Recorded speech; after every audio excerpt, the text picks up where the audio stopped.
तो हम इसको वर्किंग नोट नंबर 1 बना रहे हैं और हम बना रहे हैं statement showing calculation of interest on debtor. Right, कुछ एक बार फिर से मैं आपको ये बताना चाहूंगा कि interest on fund blocked in debtors को निकालना है। राइट, प्लीज ऊपर एक बार, प्लीज एक बार। मैंने कहा बच्चों यहां पर 10 दिन की क्रेडिट से में हमारे डेटर ब्लॉक है 1 लाख रुपए के, यहां पर 2 लाख के, यहां पर 3 लाख रुपए के। राइट, तो अगर 1 लाख रुपए के ब्लॉक्ड हैं तो डेफिनेटली हमें 1 लाख रुपए का फंड चाहिए। तो अगर 1 लाख रुपए का फंड चाहिए तो हम कहां से लेंगे? बैंक से पैसा उधार। तो बैंक को हम जो इंटरेस्ट पे करेंगे वही इंटरेस्ट हमारा interest of the blocked fund होगा। यहां पर 2 लाख रुपए उधार लिए तो 2 लाख का इंटरेस्ट, यहां पर 3 लाख उधार लिए तो 3 लाख का इंटरेस्ट। Is it fine? तो आपने सर हमने पैसे उधार नहीं लिए, सपोज आपने पैसे उधार नहीं लिए, आपके पास खुद बहुत सारा पैसा है, आपके पास बहुत सारे पैसे रखे हुए हैं, तो आपके पास 1 लाख 2 लाख 3 लाख, ये तो छोटी सी बात है।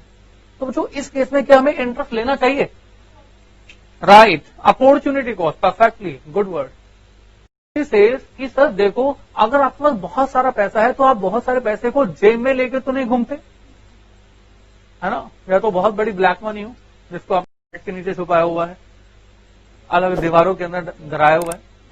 राइट, हाँ, नदी के अंदर गार्ड है, तो बस बस बस बस बस बस बहुत सारी चीज हो सकती है।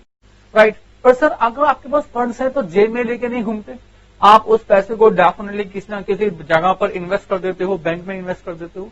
तो अब आप पैसे को बैंक से निकाल के लेके आओगे तो जो इंटरेस्ट बैंक से मिलता था अब वो इंटरेस्ट आपको नहीं मिलेगा। That is called opportunity cost of capital.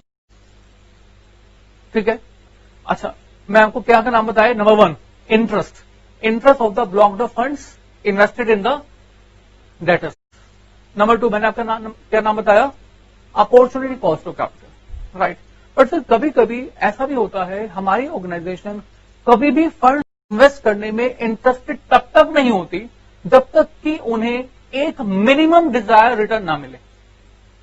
मैंने कहा हमारी कंपनी का टारगेट है कि हम तब तक अपनी कंपनी में या कहीं पर भी पैसा इन्वेस्ट नहीं करते जब तक कि 18% रिटर्न नहीं मिलती। राइट, तो जो इंटरेस्ट कॉस्ट है 6%, पर हमारी कंपनी कहती है कि हम पैसा इन्वेस्ट ही तब करेंगे, टेंशन तब लेंगे जब हमें कम से कम कितना मिल जाएगा? 18%।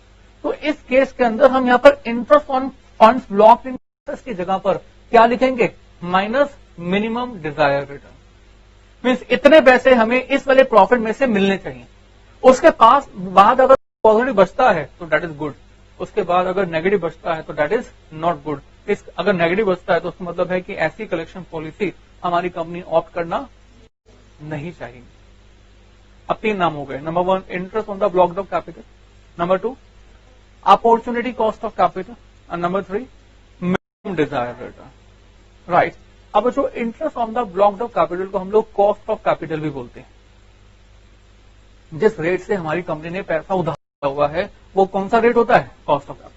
तो कॉस्ट ऑफ कैपिटल भी कभी कभी गिवन होता है। मतलब ये बच्चों कि ये जो पॉइंट है इसमें कई सारे नाम होते हैं जो कि कभी हमें इंफॉर्मेशन गिवन होती है।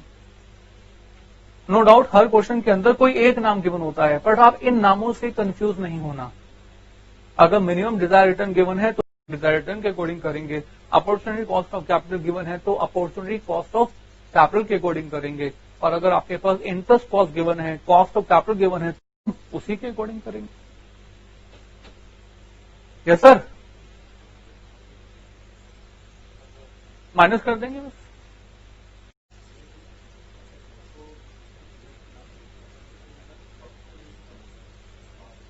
इन्वेस्ट पैसे बोलो, हम लोग यहां पर प्रॉफिट की कैलकुलेशंस नहीं कर रहे हैं।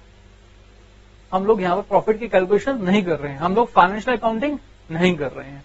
हम देख रहे हैं कि अगर ये पैसा दूसरी जगह पर बैंक में इन्वेस्टर होता तो वहां से इतने मिलते, यहां पर जो है क्या इतने मिल जाएंगे? हमने कहा कि देखो ये जो अमाउंट नेट आ गया है that is basically 2 lakh minus 50,000 minus 10,000 यानी कि 1,60,000, 1,40,000। ठीक है, अब ये जो इंटरेस्ट है ये 1,30,000 है। मतलब 140 में से 31 तो मिलनी चाहिए, अभी भी हमें एक्स्ट्रा कितना मिल रहा है 10,000, then it is a good one, right. और अगर 140 है और मैंने कहा इंटरेस्ट कॉस्ट जो है वो 1,60,000 रुपए है, मिल रहा है इतना, हमारी इंटरेस्ट कॉस्ट इतनी है, इसको आप चाहे minimum Dzire return, apportion cost of capital को, इंटरेस्ट कॉस्ट को होना चाहिए कम से कम 1,60,000, मतलब हमें जो है अभी भी यहाँ पर 20,000 रुपए का नुकसान है। तो इससे कि हम इसमें पैसा इन्वेस्ट करें, इस पैसे को आप बैंक में इन्वेस्ट कर दो, वहां से आपको रिटर्न मिल जाएगी। तो पैसा इन्वेस्ट करना बैंक में ज्यादा अच्छा है। तो ऐसा नहीं होगा कि हम लॉस ले रहे हैं, हम यहां पर डिसाइड करने से पहले सोच रहे हैं कि ये वाला अच्छा ऑप्शन है या ये वाला ऑप्शन अच्छा है। मीन्स समझ रहे हो, अगर आपने 10 डेज की क्रेडिट पॉलिसी दी और आपके पास 1,40,000 का प्रॉफिट हुआ और आपने पैसा विड्रॉ किया बैंक से, तो आपको कितनी कॉस्ट करनी पड़ेगी उसके ऊपर, और यहां पर मिलेंगे 1,40,000। तो इससे अच्छा ऑप्शन क्या है कि आप बैंक से पैसा विड्रॉ ना करो और इस पैसे को बैंक में ही पड़ा रहने दो, वहां पर 1,60,000 कमा लेना, इस पॉलिसी को खत्म करो, कोई और देखो अगर जो भी पॉलिसी बैठती है, राइट।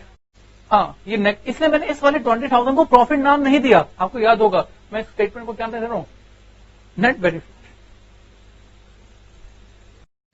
प्रॉफिट नाम ही नहीं दे रहे, right. This is not as per financial accounting, this is the comparison statement in the financial management between the profit and interest cost. इस इंटरेस्ट कॉस्ट को अगर आपको मालूम होगा, अपॉर्चुनिटी कॉस्ट को फाइनेंशियल अकाउंट्स में कंसिडर ही नहीं किया जाता।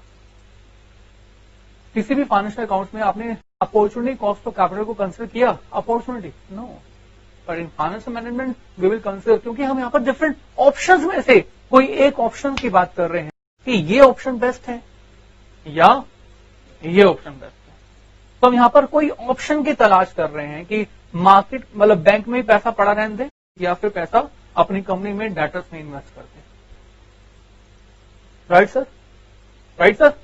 Okay, now the question is कि इसकी कैलकुलेशंस की जाएंगी। तो बच्चों इस पर्पस के लिए मैंने आपको क्या कहा, हम क्या बनाएंगे, working note. Working note number 1 यहां पर मैंने लिख दिया है। अब इस वर्किंग नोट नंबर 1 के अंदर तो कैसे आप कुछ सजेस्ट करो कि कैसे मुझे कैलकुलेशन करनी चाहिए।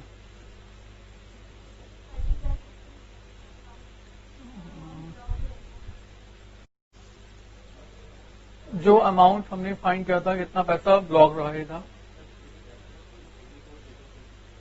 बिल्कुल सही, आपने बिल्कुल सही सोचा। मतलब आपने कहा कि हम डेटर्स की कैलकुलेशन कर लेंगे, और ये डेटर्स की कैलकुलेशन कैसे करेंगे, इसके लिए हमने इससे जस्ट पहले फॉर्मूला लर्न किया था, debtors collection period into credit sales per day. जैसे कि आपको मालूम है यहाँ पर 10 डेज के डेटर्स हैं, सॉरी 10 डेज का सिलेक्शन पीरियड है, यहाँ पर 20 डेज है, यहाँ पर 30 डेज है। तो पहले तो हम लोग डिफरेंट केस के अंदर डेट कलेक्शन पीरियड लिख लेते हैं कि ये क्या क्या है। तो डेट कलेक्शन पीरियड जो डिफरेंट डेज में है वो क्या क्या है, 10 डेज, 20 डेज एंड ये क्या है, वी हैव कितना 30 डेज, ठीक है। और बच्चों इसके बाद हम लोग क्या लिख लेते हैं, credit sales per day.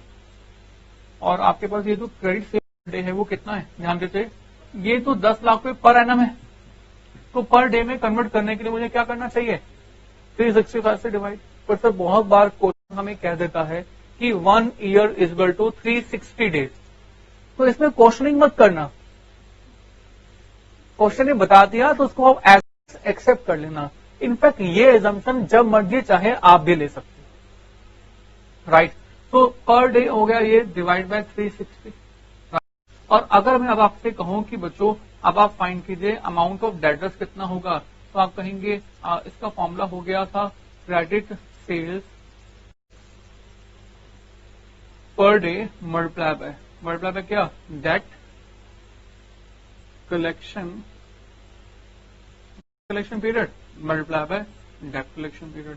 Credit sales per day multiply by debt collection period.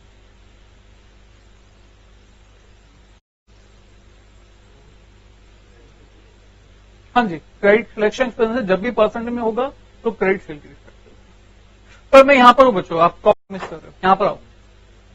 तो कॉपी तो होता रहेगा। अब बच्चों क्रेडिट सेल्स पर डे हम ऑलरेडी फाइंड कर चुके हैं, यहाँ पर 10 लाख डिवाइड बाय 360, और यहाँ पर 20 डेज वाली क्या 15 लाख अपॉन 360। और 20 लाख डिवाइड बाय 365 आपके वाला 365 डिवाइड बाय 360 क्या राइट।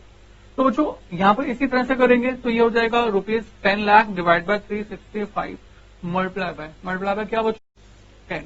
और नेक्स्ट केस में बच्चों कितना ₹15 lakh divide by 365 multiply by क्या 20 and again ₹20 lakh divided bye 365 multiply by क्या 30 राइट। तो these we have to find out right. मुझे आंसर नहीं चाहिए, मुझे आंसर नहीं चाहिए। ये समझ में आया आपको? बिल्कुल ठीक है सर, आपको समझ में आ गया। और इससे हमें फाइंड क्या कर लिया? हाँ जी डेटर्स, ये हमने डेटर्स फाइंड कर लिया। और बच्चों अब अगर आपको ये कहा जाए कि इंटरेस्ट फाइंड करो, interest on blocked up fund, तो बच्चों interest on blocked up fund हम लोग फाइंड करेंगे नो डाउट।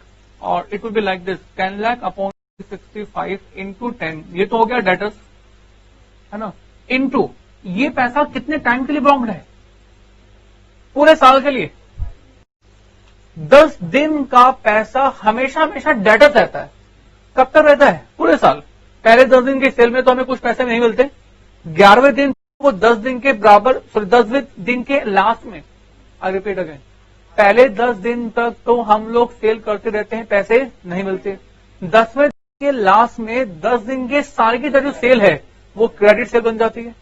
11वें दिन में जीरो पहले दिन वाले पैसे मिलते हैं और 11वें दिन की सेल क्या बन जाती है? डेटर्स। 12वें दिन में दूसरे दिन वाली सेल की कलेक्शन मिलती है और फिर से हमारे पास 10 दिन की कलेक्शन जो है वो डेटर्स बन जाती है। कब तक चलता रहता है? जब तक जो है पूरा साल खत्म नहीं हो जाता। इनफैक्ट इनफाइनाइट तक, जब तक हम लोग कंपनी में बने रहते हैं, हमारी कंपनी की पॉलिसी ये रहती है, तब तक हमारे डेटर्स सेम अमाउंट से बने रहते हैं। मैंने कहा अगर पॉलिसी चेंज नहीं की हमने तो 10 दिन के बराबर डेटर्स अमाउंट है वो कब तक रहेंगे कंपनी में? पूरे साल। अगर 20 दिन की क्रेडिट सेल पीरियड है तो हम कहेंगे ये वाले डेटर्स कब तक रहेंगे? पूरे साल। और ये भी कब? पूरे साल।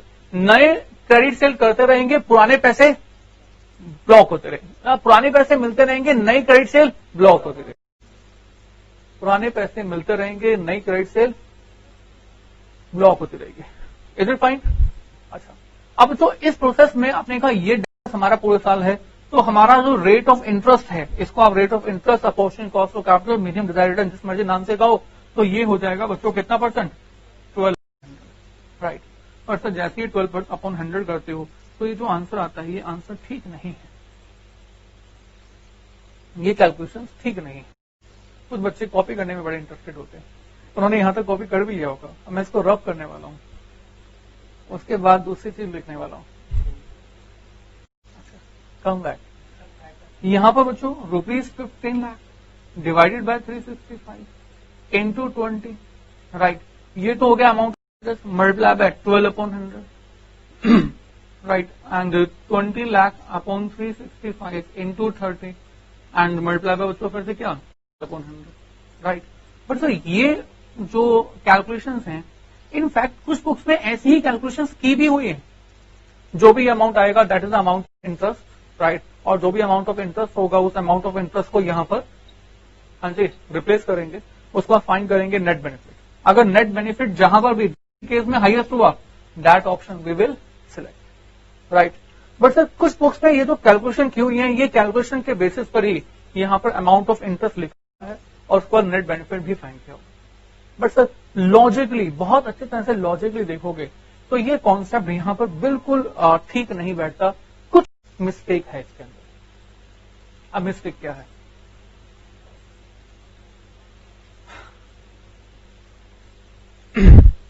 तो थोड़ा सा स्पेस चाहिए इसमें, क्या कहते हो, क्या हटा दो मैं ये स्टेटमेंट, ये हाँ पर एनम ही होना चाहिए, ठीक है, क्योंकि डाटा पूरे साल में हमारे ब्लॉक रहेंगे।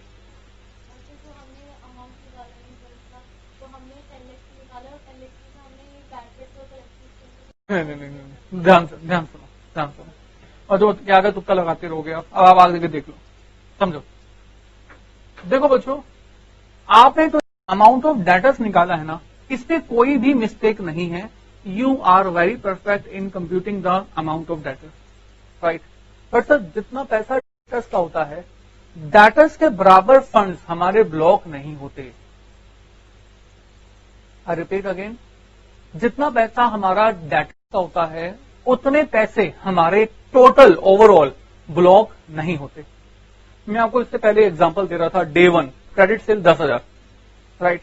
अब जब आपने क्रेडिट सेल डे 1 में 10,000 की तो आपकी जो परचेजेस है, आपकी जो वेजेस है, सैलरी है, सब मिला लो, 10,000 से कम होगी या ज्यादा?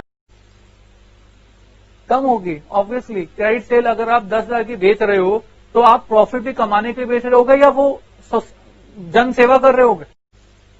प्रॉफिट कमाने के लिए बेच रहे होगे।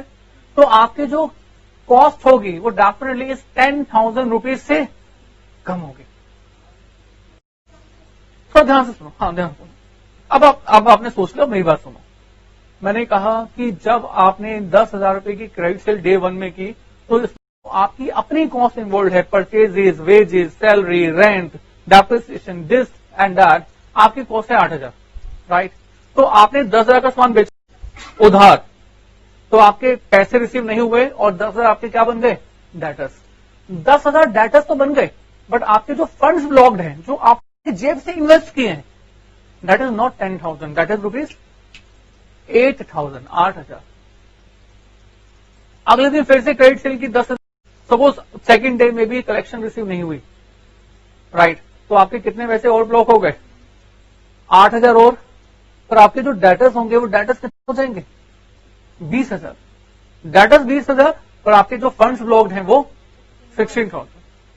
आप जो यहां पर पैसा उधार लोगे बैंक से, या अपॉर्चुनिटी कॉस्ट ऑफ कैपिटल, यानी कि जो पैसा आपका बैंक में रखा हुआ था वहां से आपने विड्रॉ करके डेटर में इन्वेस्ट किया, वो इन्वेस्टमेंट आप 16,000 है या फिर 20,000 है? 16,000 है, क्योंकि आपको अपनी जेब से प्रॉफिट के अंदर पैसा इन्वेस्ट नहीं करना होता। इनफैक्ट डेप्रिसिएशन में भी अपनी पॉकेट से पैसा इन्वेस्ट नहीं करना होता। am I right or wrong? अब बताइए कुछ कहना।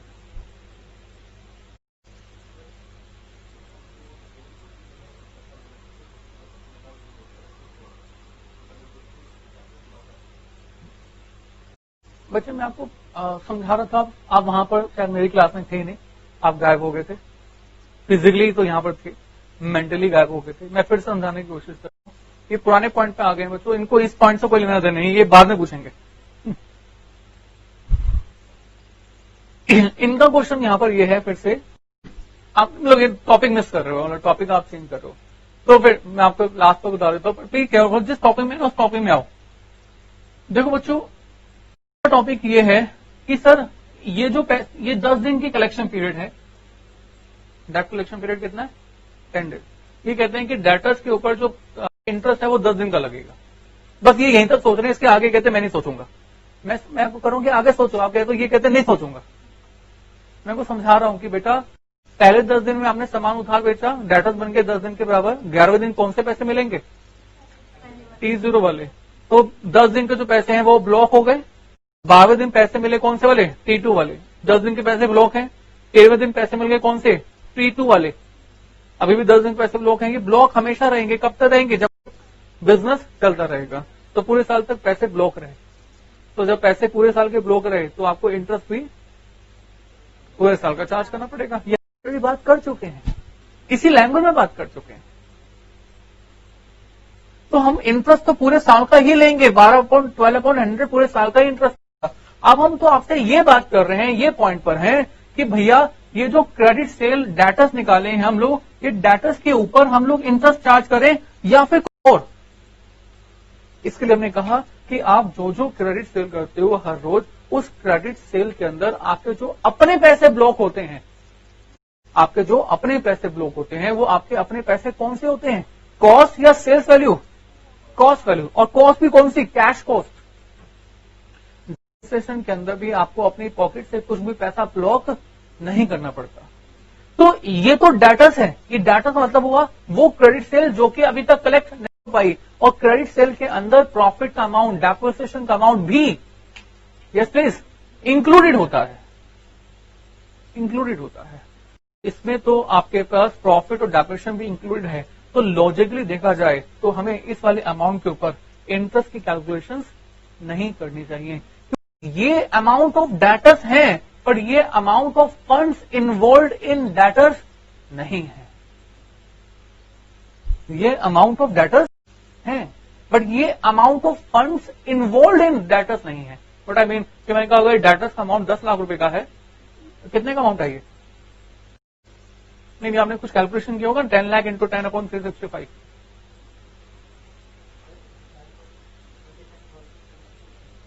27,000। श्योर? अच्छा, 27,000 27,400 लगा लेते हैं। 27,400 का डेटर्स है, पर सर 27,400 का डेटर्स तो है, बट अमाउंट जो है 27,400 डेटर्स हैं, तो हमारी जो अपनी जेब से पैसे खर्च हुए होंगे वो 27,400 नहीं होंगे। हमारे जो फंड 27,400 इन्वेस्टेड हैं वो 27,400 से एक्चुअली में कम होंगे, राइट। अब वो कम कितने होंगे, डेटर्स फाइंड, ये हमें फाइंड करना है। तो बच्चों कैसे फाइंड करेंगे? Yes, any suggestion about this? Variable cost क्यों लेस कर देंगे? किसमें से लेस कर देंगे? नहीं, बिल्कुल गलत, बिल्कुल गलत। और कुछ सोचो, नहीं सीरियस सोचो। देखो बच्चों, हम यहाँ पर डेटर्स की कैलकुलेशन की थी, वो क्या था? क्रेडिट सेल पर डे, है ना। हमें क्रेडिट सेल से तो मतलब ही नहीं है, हमें तो फंड्स ब्लॉक निकालना है, डेटर्स नहीं निकालना। मुझे क्रेडिट सेल पर डे नहीं बल्कि कॉस्ट पर डे निकालना चाहिए। क्या फाइंड करना चाहिए? Cost per day. तो कॉस्ट पर डे कितने रुपीज की? एक साल के अंदर variable cost 6 lakh, fix cost 2 lakh. तो हमारी जो एक साल की जो कॉस्ट पर डे हो जाएगी, एक साल की कॉस्ट हो जाएगी, this will be 6 lakh plus 2 lakh, यानी कि 8 लाख, और डिवाइड बाय 365 करके पर डे की क्रेडिट सेल पर डे आ जाएगा, राइट। हम मान रहे हैं कि ये फिक्स कॉस्ट जो है वो कैश कॉस्ट का है। फिलहाल मैं मान के चल रहा हूं कि इसमें डेप्रिसिएशन इंक्लूडेड नहीं है। यू आर वेरी परफेक्ट कि डेप्रिसिएशन अगर होगा तो यहां पर कंसिडर नहीं होना चाहिए, क्योंकि हमें तो कैश कॉस्ट चाहिए। तो कह रहा हूं कि डेप्रिसिएशन अमाउंट नहीं पता, तो मैं मान रहा हूं कि कैश कॉस्ट है, इसमें डेप्रिसिएशन है ही नहीं, राइट। Come back. तो बच्चों और आगे 15 लाख नहीं, मुझे क्या चाहिए? Variable cost 9 lakh plus 2 lakh divide by 365, and here again 12 lakh plus 2 lakh upon 365।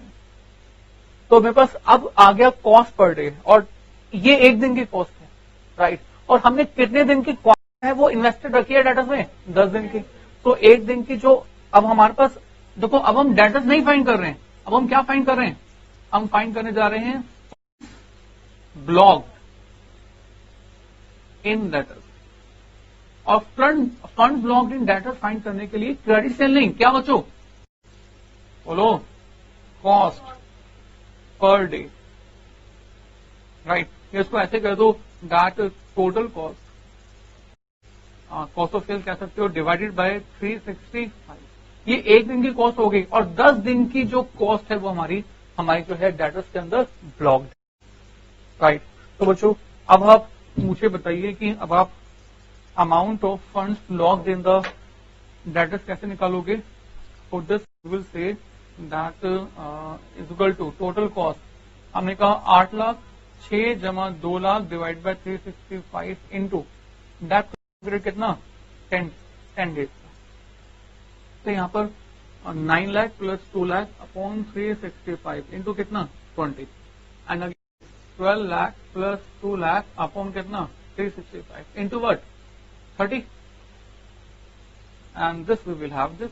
तो बच्चों ये आ जाएगा फंड्स ब्लॉक्ड इन डेटर्स। अब ये डेटर्स नहीं आए, अगर मैं पूछूं कि बैलेंस शीट में क्या यही वाला अमाउंट आएगा डेटर्स का? Answer is no. कौन सा अमाउंट आएगा? जो हमने पहले कैलकुलेट, राइट। बट सर ये जो है ये फंड्स ब्लॉक्ड इन डेटर्स आ जाता है, और जैसे फंड्स ब्लॉक्ड इन डेटर्स आता है कि हमारे पैसे कितने फंड्स, कितने पैसे हमारे डेटर्स इन्वॉल्व हैं, और ये इन्वॉल्व कितने समय के लिए है बच्चों? ये तो है तो इनफाइनाइट के लिए, बट हमें कैलकुलेशन 1 ईयर की करनी है। तो 1 ईयर के लिए हम लोग इस अमाउंट के ऊपर इंटरेस्ट अमाउंट फाइंड कर देंगे, है ना। तो ये आप जो ये इनकम स्टेटमेंट ये बना रहे हो बेनिफिट, कितने के लिए बना रहे हो? For 1 year. तो बच्चों हम फाइंड करेंगे इंटरेस्ट, और ये जो इंटरेस्ट होगा उसका इंटरेस्ट का रेट कितना परसेंट है? 12%। तो ये बता दीजिए अमाउंट, अगर आपने कैलकुलेट कर लिया तो। Yes please.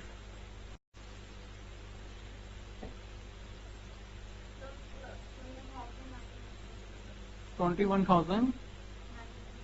Okay, next.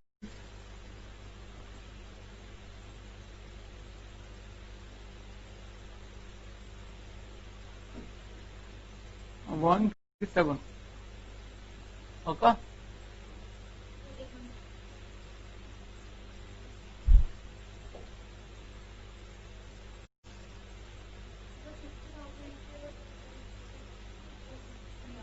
Six zero.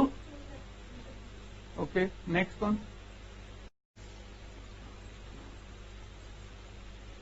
115।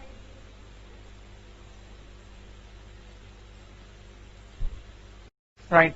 वो तो डिफरेंट पॉलिसीज में हमारे डिफरेंट फंड जो है वो डाटा में ब्लॉक्ड होते हैं। राइट। तो इन्हीं पर मुझे 12% का इंटरेस्ट निकालना है। तो I will find out 12% on this one amount. देखो याद है आपको पहले कितना आ रहा था डेटा? 27,400। अब आ रहा है 21,917। मतलब जो डिफरेंस है वो किस लिए था? प्रॉफिट्स के लिए। हमने प्रॉफिट्स की एडजस्टमेंट कर ली, तो अब आपके पास 12% interest. Total cost divided by, अच्छा बिल्कुल, ये आपको तो जाएगा कॉस्ट ऑफ सेल्स।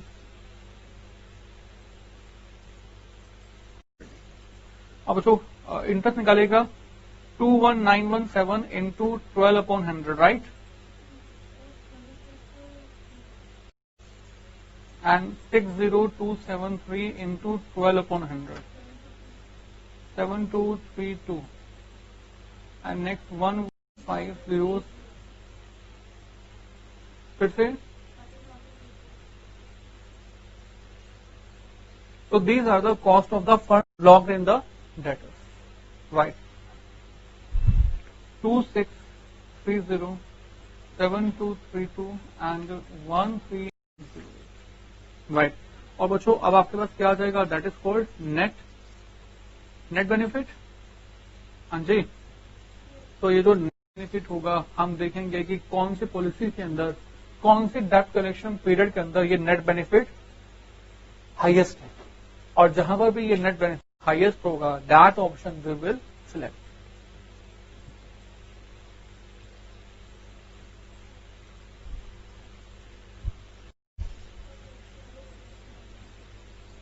$87,000 नहीं, इसका ज्यादा होगा ना। 140 माइनस 2630, 1373। ओके भाई, 140 माइनस 2630 बस हो क्या? हाँ जी, नेक्स्ट प्लीज।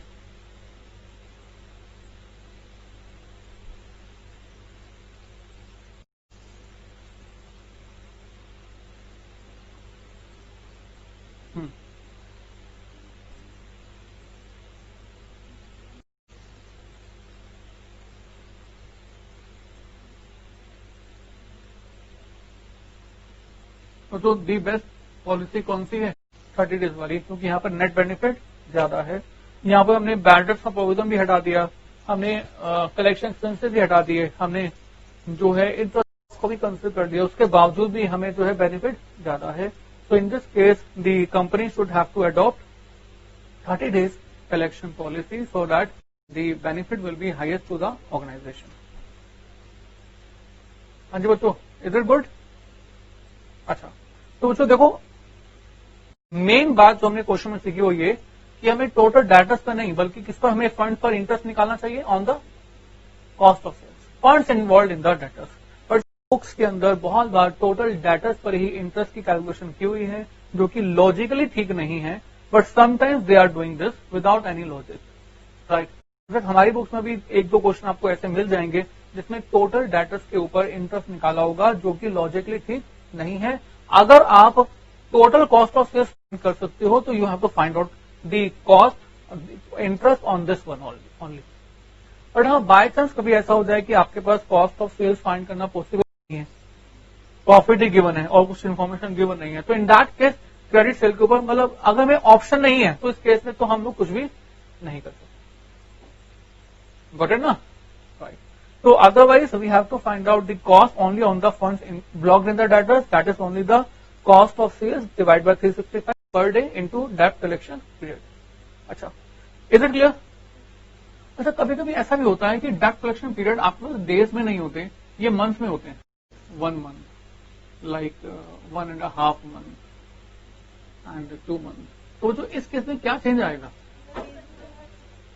डेट कर देंगे, ये भी हो सकता है, राइट। मैं कहता नहीं मंथ में ही कैलकुलेशन करो, तो बच्चों कोई दिक्कत नहीं है। यहां पर डेट कलेक्शन पीरियड मंथ में होगा, अगर ये मंथ में होगा तो जो भी है 1 month and 1.5 month and 2 month, तो आपके पास जो कॉस्ट ऑफ सेल्स है 365 से डिवाइड नहीं होगा, आप किससे डिवाइड होगा, 12 से। तो आपके पास ये cost of sales per month आ जाएगा।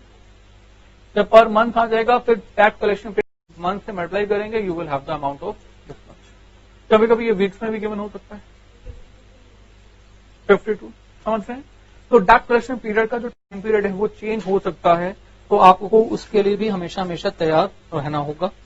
तो बच्चों अभी फिलहाल ये देखने के लिए कि आपको कितना समझ में आया, मैं आपको एक क्वेश्चन दे रहा हूं जो कि आप ट्राई करेंगे बिल्कुल अभी का अभी, उसके बाद हम लोग आपके साथ उस क्वेश्चन को सॉल्व भी करेंगे। क्वेश्चन नंबर 3 है ये, क्वेश्चन नंबर 3 स्टार्टिंग हो रही है। A trader whose current sales are in region of ₹10 lakh per annum and the average collection period of 45 days wants to pursue a more liberal policy to improve sales।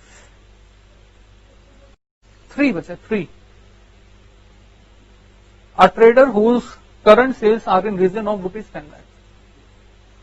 बोलो ठीक है, मिल गया question, right. So you have 5 to 10 minutes for this and you in this 5 to 10 minutes you have to try this question and then I will do this। मैं चाहता हूं देखना कि आपने कितना सीखा, तो आप खुद ट्राई जरूर करें। जब आपको टाइम दिया जाता है तो जरूर, क्योंकि कॉन्सेप्ट समझाया, करने का वे बताया, तो अब आप देखें कि आप कितना कर पाएंगे। 100% ठीक कर पाए ऐसा कोई जरूरी नहीं है, बट आपका करना जरूरी है, right. Okay sir, please try this.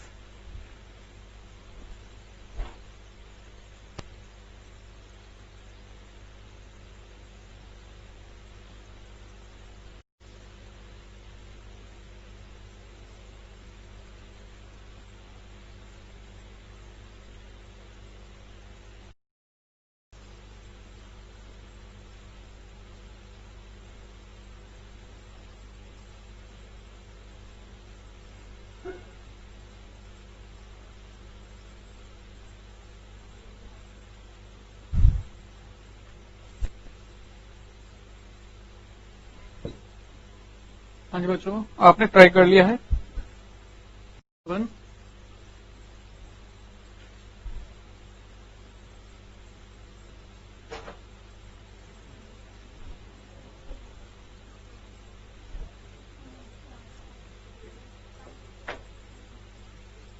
जी बच्चों, ट्राई स्टार्ट करें।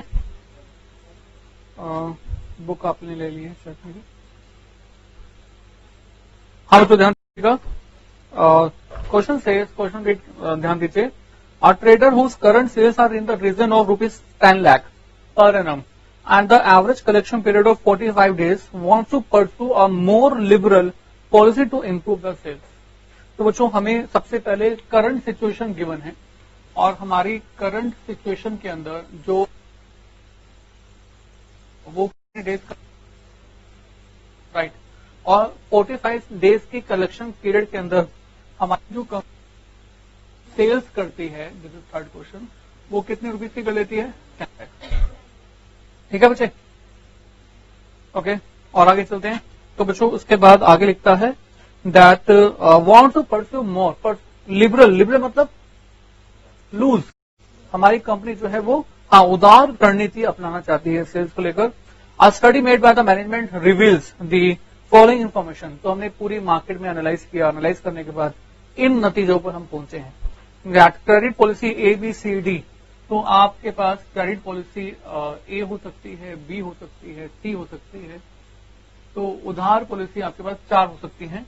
और इन डिफरेंट पॉलिसी के अंदर सबसे पहले लिखता है that increase in credit period 15 days.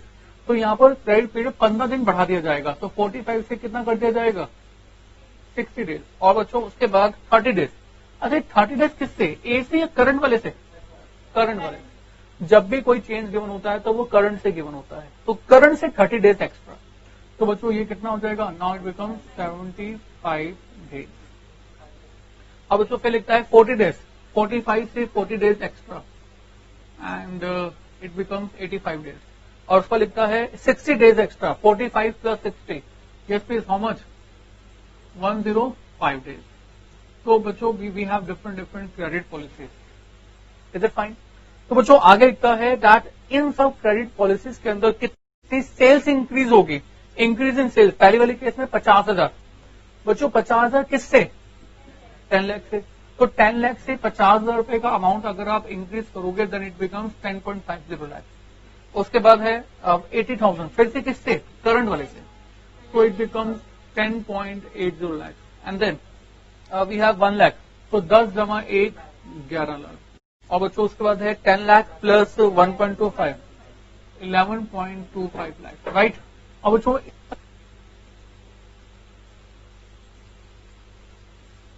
Variable को, राइट।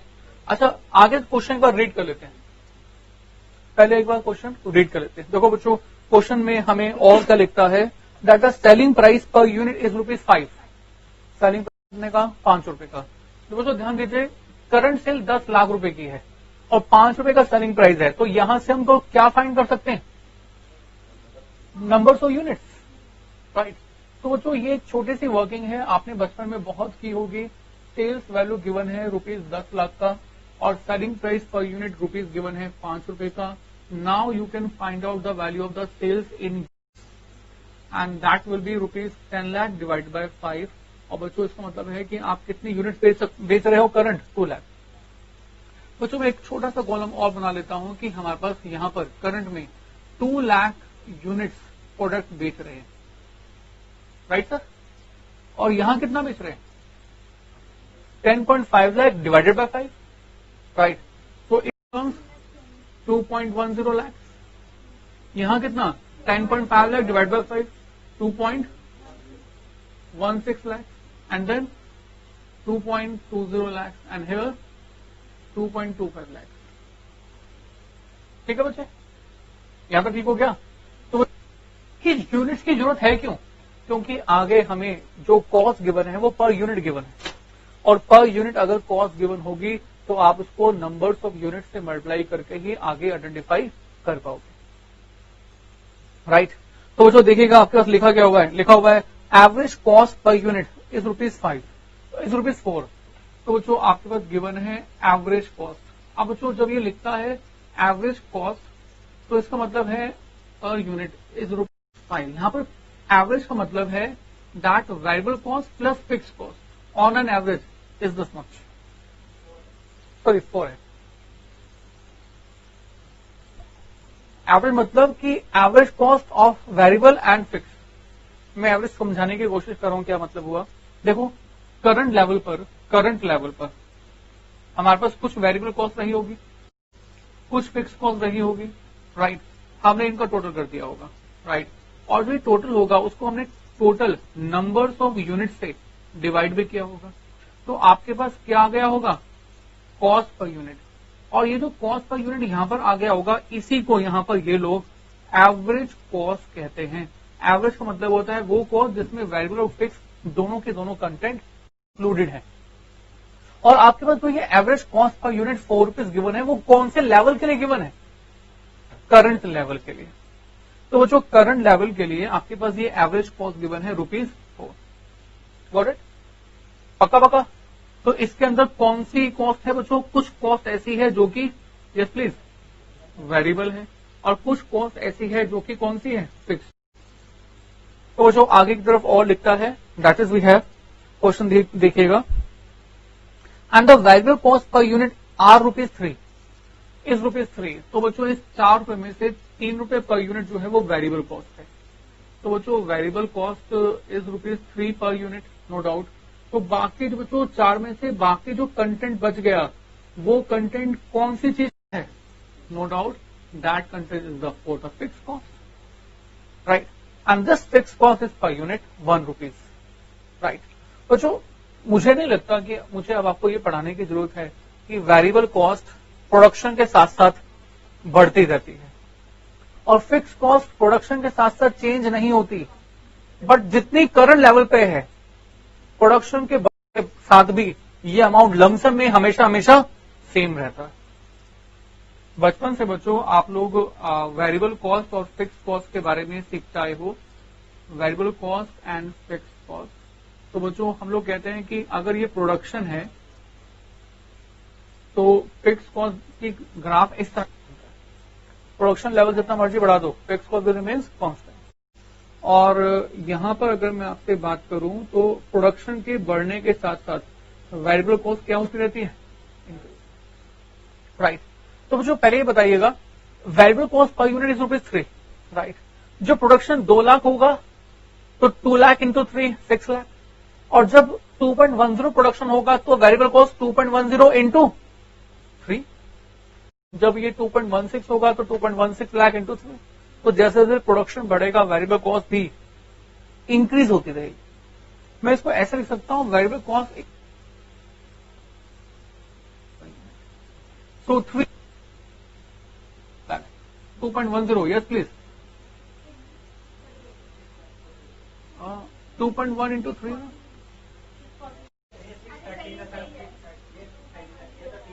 वेरिएबल कॉस्ट बस ना। अच्छा 2.16 into 3 6.48 lakh, 6.6 lakh,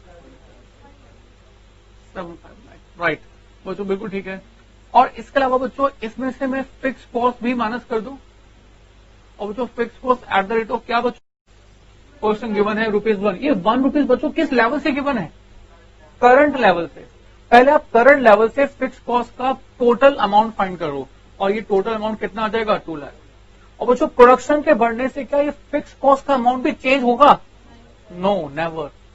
fix cost का अमाउंट तो लमसम में हमेशा हमेशा सेम ही रहता है।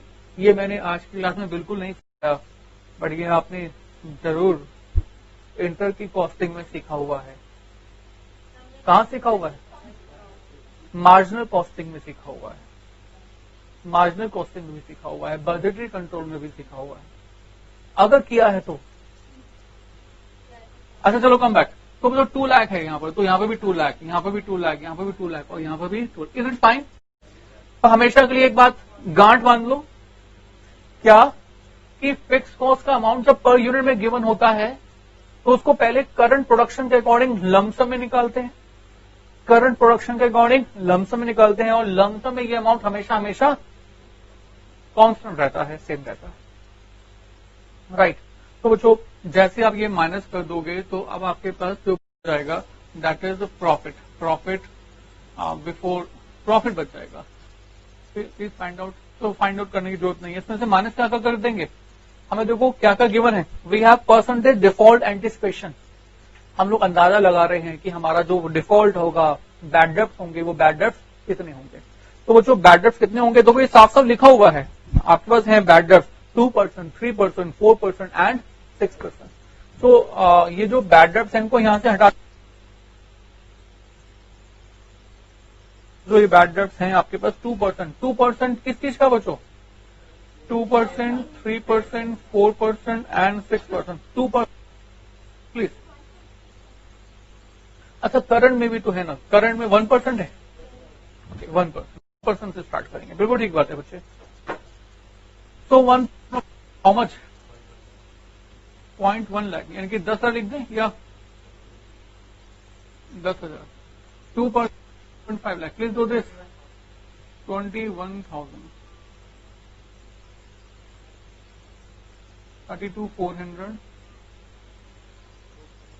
44,000, ओके 67,500, राइट। कुछ ने बैटर्स माइनस कर दिया, और इसके अलावा एक चीज और माइनस करेंगे, क्या माइनस करेंगे? हाँ जी, मिनिमम डिजायर रिटर्न लिखा होगा, required return on the additional investment is 20%। तो ये मिनिमम डिजायर रिटर्न है जो हमें कंसिडर करना होगा, राइट। तो जो इसको हम लोग माइनस कर देते हैं, इसमें क्या, मिनिमम डिजायर रिटर्न, राइट। तो ये मिनिमम डिजायर रिटर्न बच्चों कितना परसेंट है, 20%। तो जो 20% जो रिटर्न हम लोग डिजायर कर रहे हैं वो किस पर कर रहे हैं, on the amount of investment, on the funds to be blocked because of the change डेब्ट कलेक्शन पीरियड, राइट। तो बच्चों सबसे पहले क्या फाइंड करना पड़ेगा, average amount of investment in debtors, कि हम डेटर्स में कितने फंड्स ब्लॉक करने जा रहे हैं, उसी में तो 20% रिटर्न एक्सपेक्ट कर रहे हैं, राइट। तो फॉर दिस पर्पस हमें इसकी कैलकुलेशंस करनी होंगी। तो इसकी कैलकुलेशंस के लिए हम लोग फिर से एक अलग से छोटा सा वर्किंग नोट बना देते हैं। हम लोग लिख देते हैं वर्किंग नोट नंबर 1, राइट। तो बच्चों वर्किंग नोट नंबर 1 के अंदर हम लोग बात कर रहे हैं नंबर 1 करंट पॉलिसी की, and policy number A, B, C, D and D तक। अब बच्चों सबसे पहले बताना बच्चों क्या लिखूं मैं, सबसे पहले मतलब करना क्या है, मुझे क्या फाइंड करना है, amount blocked in the fund, मतलब amount blocked in the debtors. तो लिखते हैं फंड्स ब्लॉक इन डेटर्स। कैसे फाइंड करते हैं ये, कुछ मुझे याद दिलाओ, cost of sales per day लिखे, पर मंथ लिखे, per day, per day multiply by डेब्ट कलेक्शन पीरियड। अब तो सबसे पहले cost of sales, we have variable cost, we have fixed cost, we can add up these to, right. तो current के अंदर आपके पास ये जो कॉस्ट होगी it will B 6 lakh plus 2 lakh and divided by what, 365। 360 given तो नहीं है ना क्वेश्चन में, अच्छा गिवन है 360, तो I will take 360 only, multiply by डेब्ट collection period, how much, 45 days, right sir. In the second case तो it will be like this, second case के अंदर बच्चों variable cost 6.3 lakh and plus fixed cost how much, 2 lakh divided by 360 multiply by डेब्ट collection period, how much, 60 days। Next we have 6.48 lakh plus how much, 2 lakh divide by 360 into कौन सा 75 and then 6 lakh, नहीं 6 लाख नहीं है बच्चों, ये this is 6.6 lakh plus 2 lakh upon 360 multiply bye बच्चों क्या है ये 85। वन मोर, ये आप कीजिएगा। अब बच्चों ये तो हो गया funds blocked in the debtors. जब funds blocked in the debtors find नहीं करना, मुझे क्या फाइंड करना है, interest on the funds blocked in the debtors. ये पैसा कितने समय के लिए ब्लॉक्ड है, पूरे साल के लिए, फुल ईयर के लिए। तो पूरे साल के लिए हम पूरे साल का इंटरेस्ट निकाल, हम लोग इंटरेस्ट में क्या लिख रहे हैं, मिनिमम डिजायर रिटर्न।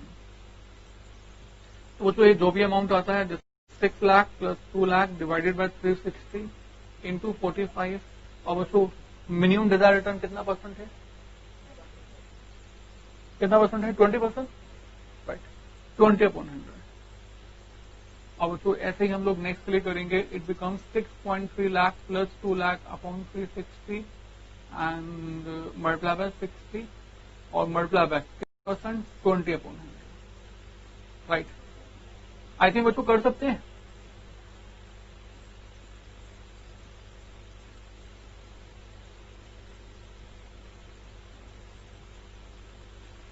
अब जो ये जो भी वैल्यूज आ जाएंगे A, B, C, D, E, F, ये जो भी वैल्यूज आ जाएंगे वो सब कहां लिखेंगे, यहाँ, है ना। मैं कहा ये वैल्यू आ गई A, B, C, D। अब बच्चों जो भी वैल्यूज आ गई हैं उसके बाद फाइंड करेंगे नेट बेनिफिट, और जहां पर भी नेट बेनिफिट सबसे हाईएस्ट होगा that option we will select, right. तो बच्चों प्लीज डू दिस योरसेल्फ। हम लोग अभी होमवर्क नहीं दे रहे हैं, बट नेक्स्ट क्लास में इसी को बेस कुछ और एक्स्ट्रा क्वेश्चन करेंगे। अच्छा, इसी को कैलकुलेट करने का, पॉलिसी फाइंड करने के 3-4 मेथड्स और भी हैं, स्लाइटली थोड़ा सा वेरिएशन है, इसी में हम थोड़ा थोड़ा वेरिएशन करेंगे, पर से क्योंकि फर्स्ट क्लास है मैं चाहूंगा कि फर्स्ट क्लास में इतना ही करें। इतना करने के बाद हम लोग आपके साथ जब नेक्स्ट क्लास मिलेंगे तो इसी कैलकुलेशंस को थोड़ा बदल देंगे, मोड़ दे देंगे। कभी परसेंटेज में फाइंड करेंगे, कभी कंपैरिजन करेंगे, कभी इंक्रीमेंटल से करेंगे, राइट। तो that we do in the next class.